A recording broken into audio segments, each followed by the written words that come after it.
Hello guys, welcome back to my channel. I'll be talking about my experience in the hospital during the COVID-19 pandemic. Jingle bell, jingle bell, jingle bell rock.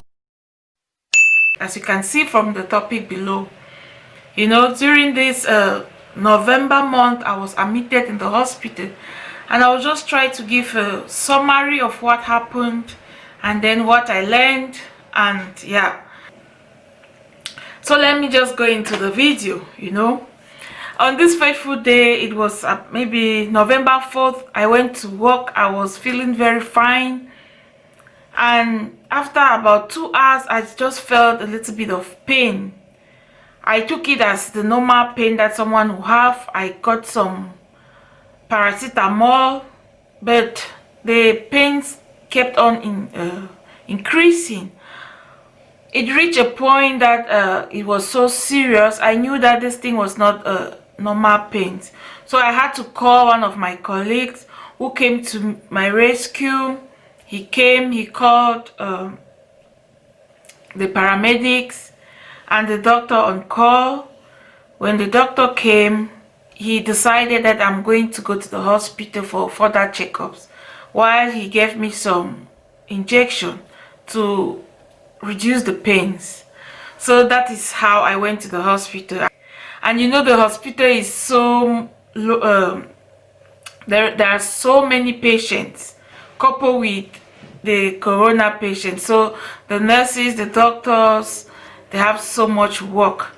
So while the ambulance took me to the hospital, it took a while before I was actually admitted and taken into the ward.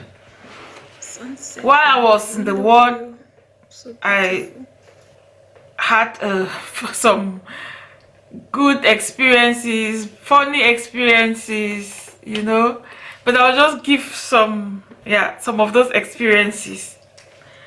My first night in the ward, the hospital was really crowded, but I had my luck.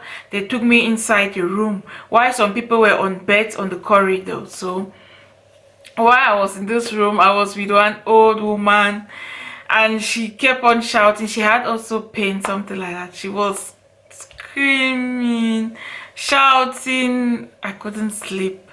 And then in the morning, I was taken to another hospital to do a special scan for my spinal cord and the bones and all those things. After the special scan, I was told what was wrong, and they gave me two options.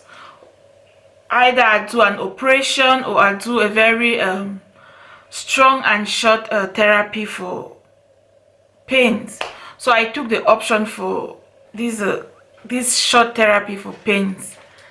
And the doctor who was in charge told me that he preferred me to take this short therapy than the operation, because I've gone through a lot of operations. So in the evening of that day, the therapy started.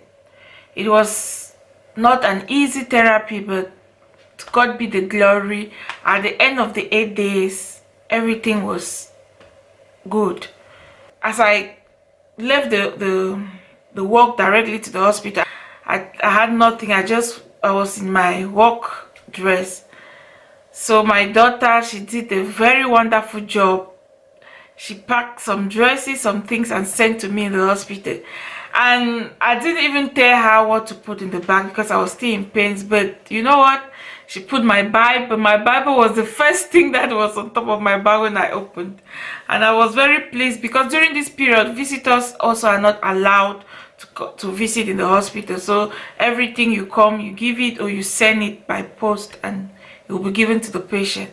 So when I got my bag, I was very pleased that my Bible was inside. So when I was just studying my Bible, the time I was doing nothing, because when there's no visit, when you are not doing any activities, then you're just lying on the bed. So I used that opportunity to study my Bible more. And I want to just say something. During this 2020, I've been very healthy and very strong. But I never knew at the end of the year I'm going to find myself in the hospital. But that was the that was it. I don't know what happened that I had to, yeah, end the year like that in the hospital. But I want to say something. I had learned some lessons from this, my experience. And what I have learned is sometimes we overwork ourselves, we are busy with certain things, and we forget to take care of ourselves. Because I was trying to take care of others and not really looking into my own self, I forgot about myself and just thinking of others, asking about others, going to work, doing overtime and all this. So I've learned my lesson, and I've learned it the bitter way, you know, that I should always try my best. While these things of the world are choking me up, I should take out time for myself and even rest, and don't always say yes to overtime, you know, because good health is more than money. I continue to stay in the house even after I was discharged from the hospital. I've been in the house for almost a month, and I've been doing a lot of therapies. I want to end this video, and please, a quick reminder, if you have watched up to this point, I want to say thank you, and please subscribe, like the video, and don't forget to click on the notification button. See you in the next video. Bye.